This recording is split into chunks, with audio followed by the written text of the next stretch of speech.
Welcome to ReReview, where we watch movies from our past with a perspective from today. Your hosts are Matt, Bobby, and Austin, and we love the films from our youth, so we're taking a look back to see if they still hold up. On this episode, we're discussing Margin Call. Released in 2011, it was directed by JC Chandor, stars Zachary Quinto, Stanley Tucci, and Kevin Spacey. This movie reminds us that ethical decisions are hard. Now, this is a fair warning. We're spoiling a 14-year-old movie, so if you haven't seen it, we will be revealing key plot points. We may have to change our description at some point here because this isn't so much a film from our youth because we're old men now, but it's close enough. And I think the first thing, yourself. Yeah, thanks. I think the first thing I thought about is if this is 2011 and this movie is all about the shenanigans, I'll say, of 2008. It's a pretty quick turnaround to to at least fictionalize the challenges that arose there in 2008 and all the money that was lost. Well, especially if you think about, because I mean, obviously nowadays I think we're a little bit more used to quick turnarounds for movies. Mm-hmm. You look at like a Avengers Endgame level movie. That was like a 4 to 5 year movie back in the day, yet they turned that one around in like 2 years, less than 2 years. Yeah. That's becoming a little bit more of the norm. But if you think about 2011, this movie from conception to premiere has to be at least, a year, at least, if not a little bit more. So you go 2011 back a year, at least 2010. So that's and everyone's still reeling from the crash. Yeah, and like 2008 actually happened at the end of 2008. That was like November, December, like towards the end of the year. Okay. So like that was the very end. Like it didn't even really hit hard until like 2009. So can you tell me, for the people who don't know what we're talking about, what happened in 2008? Watch this movie in The Big Short. You'll get the gist of it. A lot of a housing bubble crashed the economy. Mismanagement. That's the gist of it, right? I don't even know. And I think that's where this kind of movie, it's interesting because where do you draw the line on how much, like, how do you prevent it from just becoming a documentary, where it's just spewing information. I feel like this one kept the specifics. Like, I feel like the boardroom scene was the only time when you got like a really consistent conversation about what was actually happening, like from beginning to end. This one I feel like stayed away from it. Big Short, they went a little bit into the details of it and they tried to simplify it for, because I still think that there's probably people now who experienced and suffered through 2008 still don't know what happened, like really understand, because it wasn't just a housing bubble crash. It was the fact that we built our entire economic system around that concept. And I think this, a very fictionalized version, but there's elements similar to what happened in 2008, tries to show a perspective of, as it's like, what was it, 2017 or not 2017, 19 whatever, where it was like a one shot 1912 or whatever, the one shot movie of World War I. So you see it as they come to understand the situation's happening and how they deal with it. Whereas I think The Big Short, even though they were kind of showing the behind the scenes of how stuff was happening, you didn't really sit in with the people who were at Merrill Lynch, as or Lehman Brothers or Bear Stearns or whatever. You weren't in those boardrooms. You were with the outsiders who were there trying to bet against the system. It was very much their story. This one was a little bit more from the other side. What happens in a big corporation when they know they fucked up and they need to try to fix it real quick or else they're going down? I think fixing is an interesting word to use there, right? Because I think this is a reflection of corporate culture, but really decisions that executives are put in positions to make, where they are definitely not the people who are on the ground, right? They're not the feet on the ground doing the actual work, but they have to quickly and readily take high level concepts, ingest them, find a solution or at least a plan forward, and then ask everyone to execute within hours, right? And this seemed like such a core example of that I feel like if someone has not participated in corporate, just regular corporate job work let's say that to start, and then necessarily been around executive teams. I felt like they did a really good job of showing really how things get approached and how it's a lot of reacting to things and kind of moving with it and just getting a plan and moving forward. And there's like a not necessarily a lack of emotional investment, but you're making decisions and you have to run with it. What's the timeline of the movie? It's like 3 days entirely, right? If not just 2. Isn't it only just 2? Yeah, it's only 2. It's a night and a day. Yeah. Well, no, it's technically starts in the day. So it starts with the firing of the initial group of people with Eric Dale and everything. Laid off. So that, and I think that's, it's interesting that they start there because it shows it's the same thing that happened in 2008, right? Like you start seeing the things like the layoffs and stuff, and then you start realizing there's a problem. Mm-hmm. For a forward momentum company, because they said the company had been around for like 107 years, I think, at the beginning. Right, yeah. Mm-hmm. For a company that's been around that long, whenever you start seeing the forward momentum pulling back and they're laying people off, that's when you know there's a problem, even if they weren't aware of it yet. They were like, oh, we're going to lay off all these people. But that was that's the triggering event, right? You had that happen where Eric Dell was like, had that not happened, would this movie have happened? Probably not, because could Eric Dale have probably figured out that little bit by himself? Mm-hmm. It was because he had to hand the drive over, security measures be damned, to Zachary Quinto as Peter Sullivan. And then him being the rocket scientist that he is, was able to find that little bit that he was missing.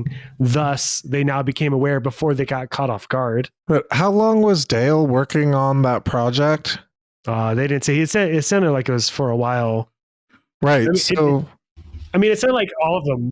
He was working on for a while, and the other guy cracked it in like a couple hours. No, it wasn't that he cracked it. It's almost, imagine he just completed a couple puzzle pieces that were needed. Right. He had the other information the other guy was missing.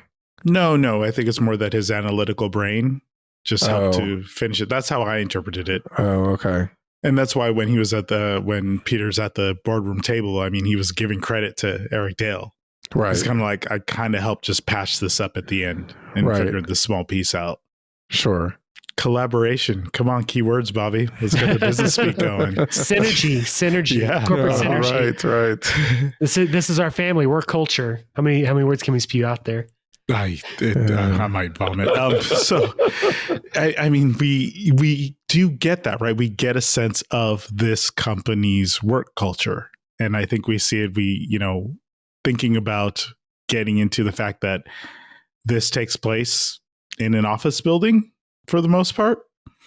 We got a stoop, a yard. We'll talk about that later. Strip club. Strip club. Yeah, we do get a strip club. But for the most part, we're in an office building. And when you think of what they set up between all these characters and the office culture that's there, you have the young guys who are there to make money. But as everyone realizes what's happening, you see them all trying to rationalize, okay, how do we save face knowing that we're going to let everybody go? Well, even more than that, especially as because outside of Peter and Seth, almost everyone else is upper management in this. Mm-hmm. So, and all of them we're aware, except for Will. I don't think Will probably knew. He's not at that level. He's still mid-tier. They all knew that this was a risky thing. And, all of them were constantly trying to bring up, I told you last year about, that kind of conversation was coming up. And it's totally realistic. It's totally what happens in these kind of situations where it's a sinking boat and you're kind of trying to put everyone else out of the way so you can get to the raft first. Well, if we talk about the onus or who knew what, it seemed like it was Jared Cohen, Simon Baker, Sarah Robertson, Demi Moore, and Jeremy Irons playing John Told. I didn't even know he had a last name was Told. That they were the ones who really enacted this policy and using this way of looking at how they could approach stuff. And Kevin Spacey's Sam Rogers saw that something was off, but still kind of kept in line and towed it. And was he a part of it? See, now I'm confused. See, this is where, because he tries to do that whole whisper to Rogers. No. crap, I can't remember what was her character's name. Robertson. Demi? Yeah, Demi. Sarah Robertson, yeah. You know, he was like, I tried to tell you last year, but this is where it starts becoming murky and where I think some people will, and it's totally a realistic reaction from people, especially whenever stuff starts happening, where he openly admits he doesn't understand a lot of the risk management portion of it. He doesn't understand the numbers. He's not that guy. He's a salesman, right? Same thing with the CEO. I don't think the CEO, Todd or whatever, I don't think Todd really understood. He just knew that it was making a lot of money. Did that ring true to you guys? What, that he wasn't aware, or that he was? He's like, explain it to me like I'm a child, you know, like there's multiple times where they're like, hey, smart guys, I 100% wink, tell the audience what's happening right now in ways that everybody can understand. If I've learned anything about corporate culture, I don't think you can become a CEO of a major company and be the smartest person in the room. It's almost impossible, because smart people are aware of things like risk and danger. You have to, they kind of are proud of it nowadays when you really kind of keep up with social media about all CEOs are like C students, you know? And it's because you're unaware enough of what could go wrong that you're willing to risk things and make decisions and do, you know, as you follow Todd's character throughout this, I 100% believe that he never actually read the document in front of him. He never he looked at the cover and that was it. I think he got a general breakdown of the conversation prior to showing up, but he really needed that conversation to be very basic in order to follow it. I think my problem from like a storytelling point of view is that it just feels like exposition done for an audience when they say, tell it to me, stupid, or whatever, you know, like I wonder if they'd be more smooth. I'm gonna hit you with the business speak, Bobby. I'm gonna push back on that. Smooth if they just said like, if they just did it without saying like, explain it to me like I'm a child kind of thing. No, the main reason I'm gonna give you the pushback is because genuinely, when things are time sensitive, you can't have someone break shit down in detail. You have to be able to communicate to these people who are making the decisions in the most succinct manner as possible. So that way they can take that feedback. And I think the big difference that Matt was talking about is then these people, because of where they sit and how they just have great decision-making prowess is what it comes down to. Sure. So they're going to react based on that very little bit of information to say, okay, this is our path going forward. Right. Okay. I like that explanation. I gave you the business answer. Yeah, well, darn. Well, and I get where you're coming from, but I think that they did a good enough job in this showing that it was a lot, because at no point did, oh my God, I already forgot her name, Robertson. Like she didn't need that. Neither did Ramesh. You know, I think the characters that were probably there based off their actual skill set that were smart for what their roles were supposed to be, they didn't need that. I think that you look at the, you know, the salespeople, and I'm not trying to say salespeople aren't smart, but I don't think that you can be somebody in that position and actually succeed and be a rocket scientist. Like, I just don't think, because even, you know, going back to the talk to me as if I'm a golden retriever, as he's making that conversation and then Told makes the comparison of, you know, the music has stopped, you know, musical chairs type conversation. The music stopped. And, you know, now we're sitting here holding the biggest bag of erroneous crap or whatever, you know, in investment history or whatever he had said. And this is where Sullivan, I think this is the kind of reaction I would expect from somebody who actually knows what they're talking about to react, where he corrects him. And he's like, no, this is just slowing slightly. If it stopped, it'd be horrible. And you could almost see it, to all the credit to Jeremy Irons. His face looks like somebody who was kind of put off by the way he phrased it. And, you know, almost, you know, not insulted, but very much, you know, the two reactions from them were totally in line with the smartest person in the room. That's probably like mid-tier, and the person at the top who doesn't understand probably 90% of the actual, what makes the thing run. You know, I think that the key there is that in that position, he already knew the music stopped. And I think that's the difference. Yeah. So he was already pivoting to, okay, how am I going to see pivoting, using all the words, using all the goddamn words, to say, okay, what am I doing next? Because he's saying the music's stopping. So he's having this meeting because this is all about next steps. Well, and the funny thing about it was, and I think we had a conversation throughout where Bobby had asked a question about his character, his motivations. And I was like, I think by the end of it, you're going to understand him. As bad as the situation is, as catastrophic as it's going to be, and they're all fully aware that this isn't their company, it is the market that's going to suffer. He's already talking about how they're going to make money off of this. Yep. And that's the CEO mind.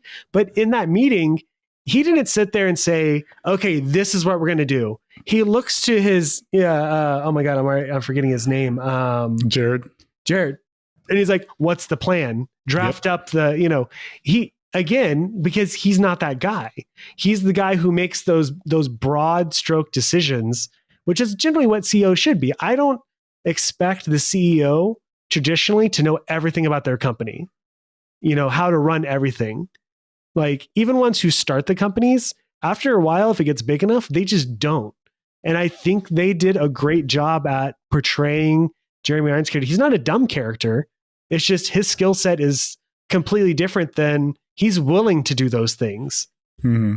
So he's willing to, what was the 3 ones? Be smart, be first, and, don't cheat. Yeah, you got it. Nicely done. I was like, what was it? Somehow I feel like he hasn't done any of those 3. Well, no, they were cheating. Clearly, that's like the ultimate catch at the end of the day. And he has to pretend that they weren't cheating. It's it's the definition of cheating, right? Like were they cooking the books? No, they weren't cooking the books. I think that they were doing stuff that everyone else was doing, because that's the same thing that happened in 2008, right? Mm-hmm. Everyone was doing it. It was the name of the game. It was the trend, the fad that was making everyone money. I think when you look at stuff like Enron, where they were actually cooking their books and playing the shell game, I think what they did it was not moral, but it wasn't illegal. He didn't cheat. He just withheld the last bit of information. He sold a lemon to somebody. He was like, is this a good car? It's got 4 wheels. That's exactly what they were doing. And I think that's just why Sam had such a problem with it, because he still was good enough that he was like, how are you going to do anything past this? And this is where Told being the CEO, he's like, I'll worry about that. Just get this off of our books. He's going to find another path. Yeah. It's like, we may lose money today, but now we're going to make money on the other side of it. I think we also saw quite a bit of, I'll say, juxtaposition around the concepts of where money's being made and not. You had Penn Badgley's character, Seth Bregman, who was obsessed with everyone else's earnings, and trying to understand where he fit into the social structure of the company compared to his peers, compared to what the managers are doing, since this was apparently what he thought his life needed to be. And then you have, I think, one of the simplest scenes where there's that dynamic conversation between Jared and Sarah as they're talking in code, because they're in an elevator with the cleaning lady, who represents this character who has no knowledge of this world. She just works in this office and cleans it. And all I could think is they just put her right in the middle as like a sandwich between these people who make so much money in their positions, who are making these big decisions around their business failing. And she's just there like, hey, I'm just going to go clean. And I really love that they show that, because that disparity is, well, it sucks at times is what it is. Well, and this is why, I'm pretty interested in the whole topic of 2008, because it wasn't a Wall Street only issue, right? Is it going to affect those 2 people? Yes. But even in the worst case scenario, short of going to jail, they're going to come out of it all right. They're going to have a golden parachute. Whereas the lady in the middle, like, is she going to be able to find a cleaning job somewhere else? Potentially, yeah. But how much of her retirement is going to be potentially killed by this, right? And I think that was the thing that happened in 2008, is the amount of people, a lot of people tend to not really think about that. Like, they're like, oh, well, that's just a millionaire's problem. It's like, no, it trickles down. It's not, all those things are tied to that 401k that you have, that IRA, like that's all stuff that's affected by the stock market. So if that stuff comes crashing down, like it's going to affect people like that. So you have these two people who are Game of Thronesing it, and she's just sitting there just trying to do her job at 4 a.m. in the morning, and it's going to affect her probably way more than it's going to affect them. Robertson probably walked out of it with, a nice number. She probably, tens, if not hundreds of millions of dollars probably out of it. I think we can imagine the number's really big only because we saw the incentive that was given to the traders for their sales. Oh yeah. And it was 1.3 million, then another. If they all get their sales goal. Did they get that? It was unclear. They seemed like towards the end that told was like, good job. So I assume that they probably got to that number. The one thing that they didn't stipulate, which this is the corporate part of my mind or whatever, is like they said sell stuff. They didn't say sell at what price. They never said it has to be above 50 on the dollar, right? They just said sell it. You only had to sell 93%. Like if I had a $1 million paycheck laying on the other side, like I'll take it for 95. I'm like, I'll do it for 75. I was like, I'll do it for 80. Like, never on. I'll do it for 50. Like, you know what? Sold. I need to get these numbers in before lunchtime. So, I mean, just Tucci's numbers, right? The numbers they were willing to pay him just to stay shut up at the end for a day. There's a lot. I mean, he probably walked away from that. What he say is like 175 an hour. Yeah. 8-hour day. I mean, he walked away, probably $2 million, probably easy, just for sitting there, just to hang out.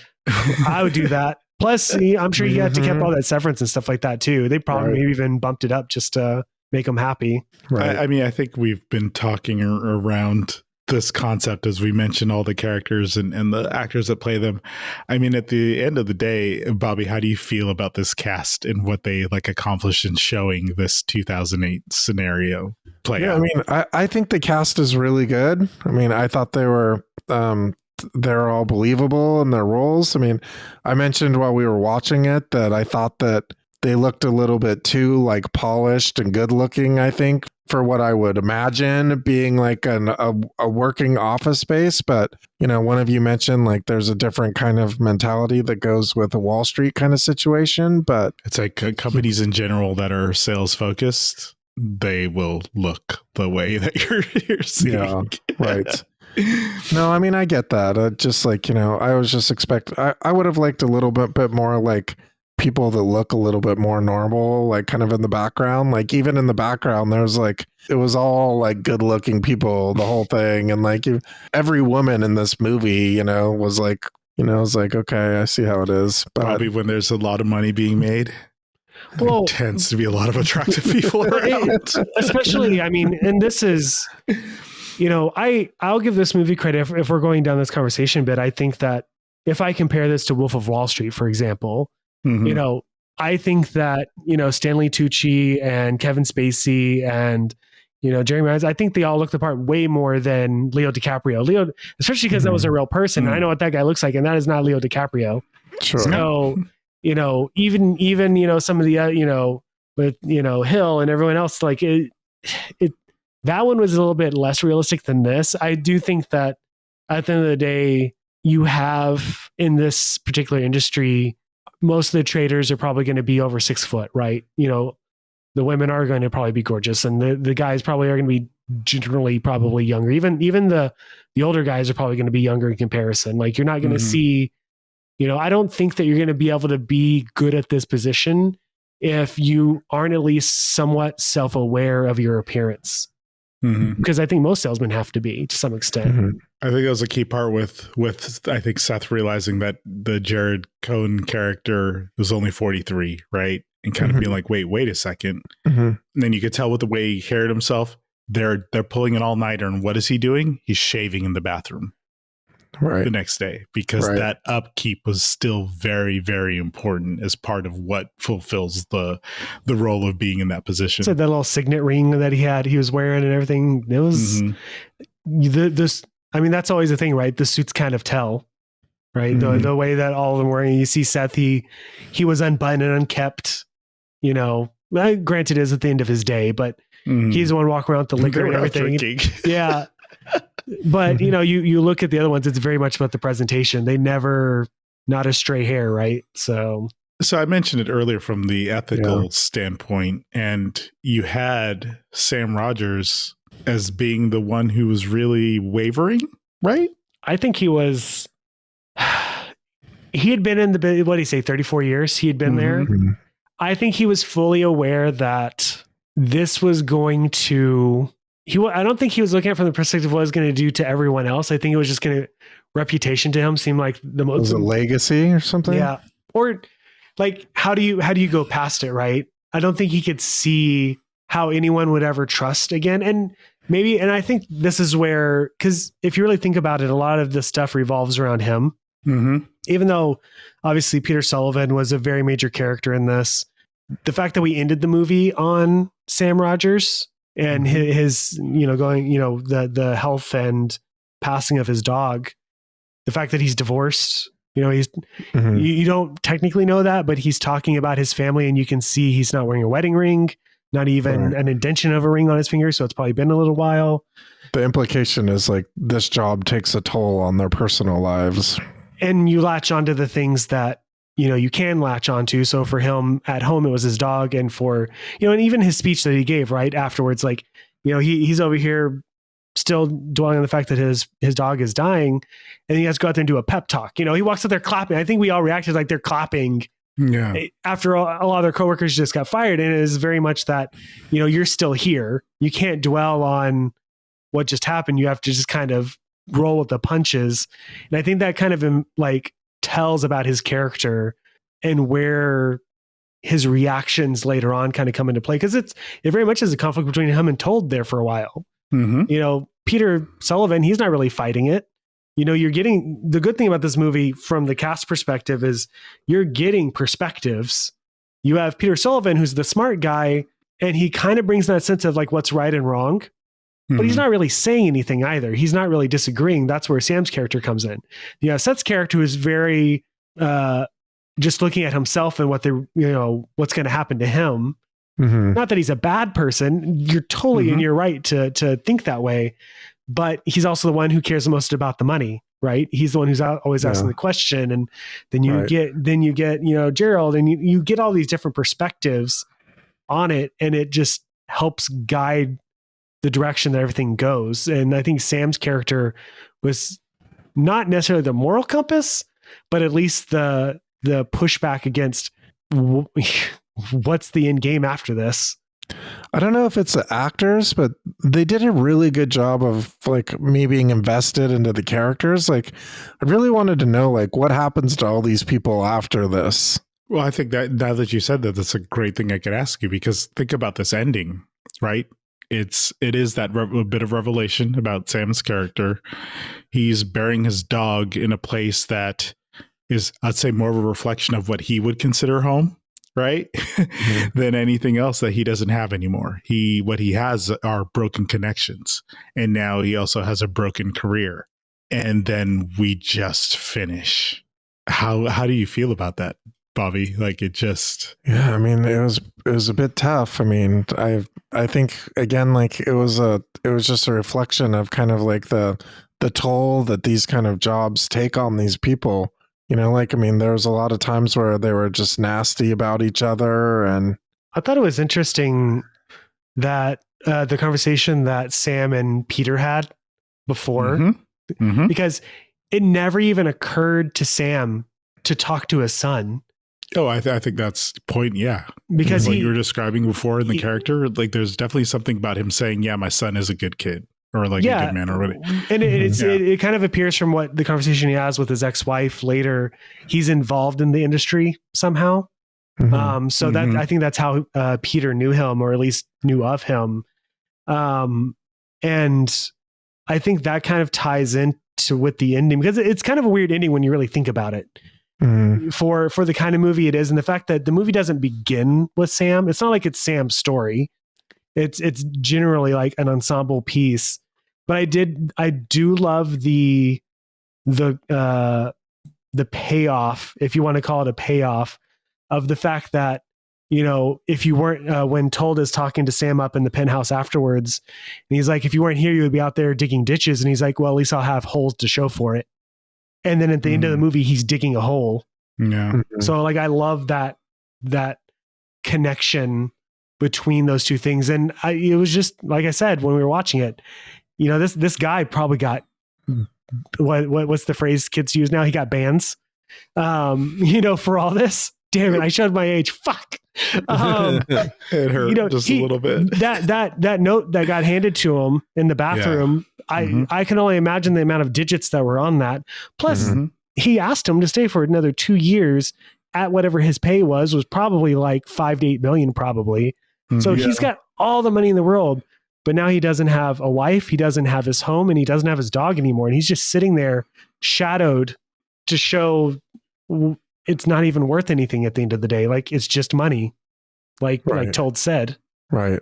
I think I can ask, you know, well, this will be a part of it. We can get to the final question, you know, in terms of recommendations, but I think I want you to also comment on, this is a very like corporate structure movie. Mhm. So in terms of giving your recommendation, I also want to understand your perspective from what would it mean how do you think someone who isn't attuned to the corporate world would really respond to a movie like this at the same time? So Matt, I'll have you go first. Are you recommending it, and how do you feel like it would play out for someone who sits down to watch this movie and they haven't interacted with these type of dynamics before? I mean, I definitely recommend it. I mean, it's a movie I enjoy to watch it.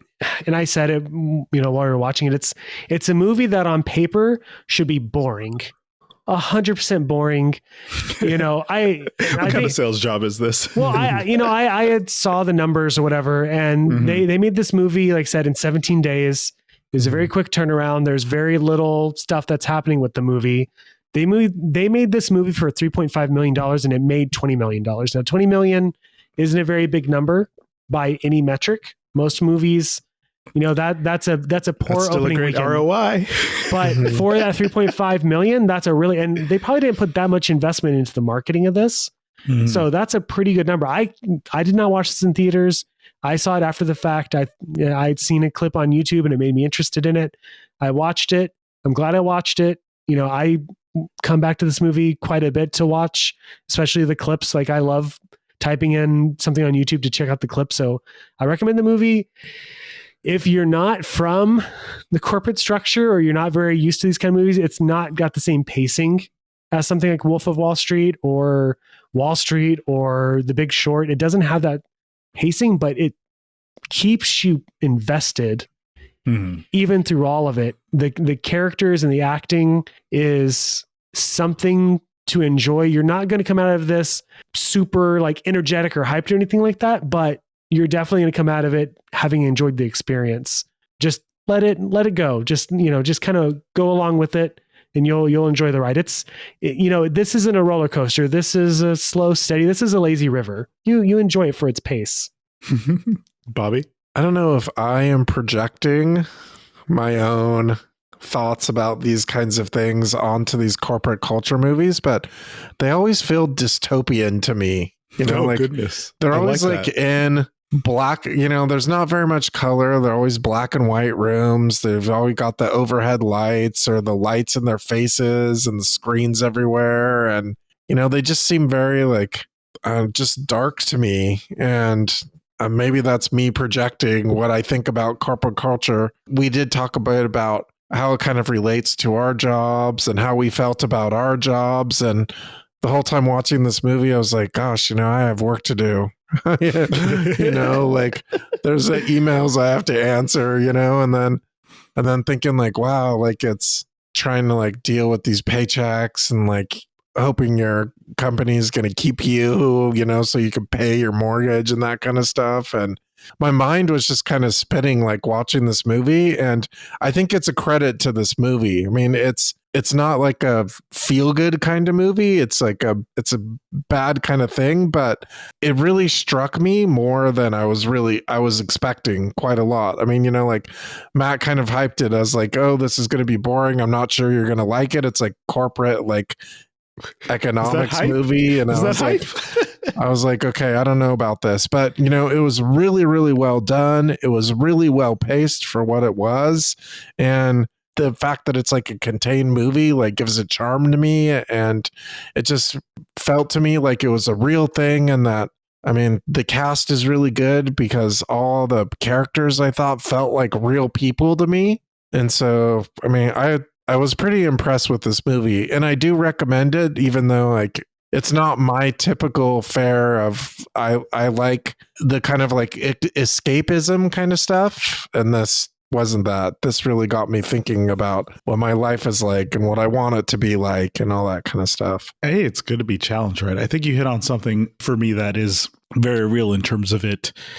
That reminder of work that you talk about, the idea that you're like, oh, shoot, I have to still do this, because they really did, to me, represent sort of that obsessive work culture that comes into play around things like Peter's character deciding to work late because he had an itch over what he received from Eric Dale, and then calling people late at night. I forgot to mention that they're basically like working overnight and had such a long day. And like, I felt it. Like, I was like, I'm tired, man. Like, this is a lot.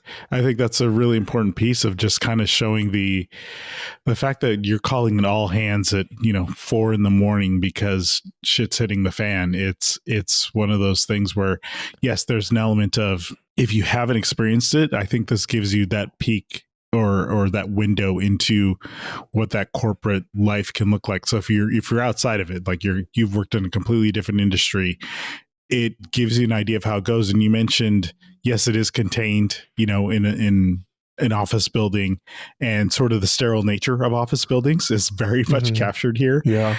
Cubicles look the same. The lighting is the same. All of that is really, I think, a reflection on how the corporate world works. 2025 is different. A lot of people work from home, and a lot of people are having to return to office, but it really does capture that. And I think sort of the stresses that come with that is why you felt those things, because yes, there's still work to be done.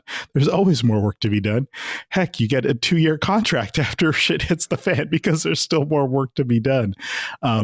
And I left surprised as well. I think it ends up being an easy one to recommend, with that caveat of just be prepared and be open. If you're not aware of corporate culture, this might be your first insight into kind of seeing how things get approached when people are trying to solve for big problems in short amount of time. So, three recommends here, and put on your tie before you watch the movie so you can really feel the part. As always, thank you for listening, and just know the ground is shifting below our feet, and apparently there's no other way out.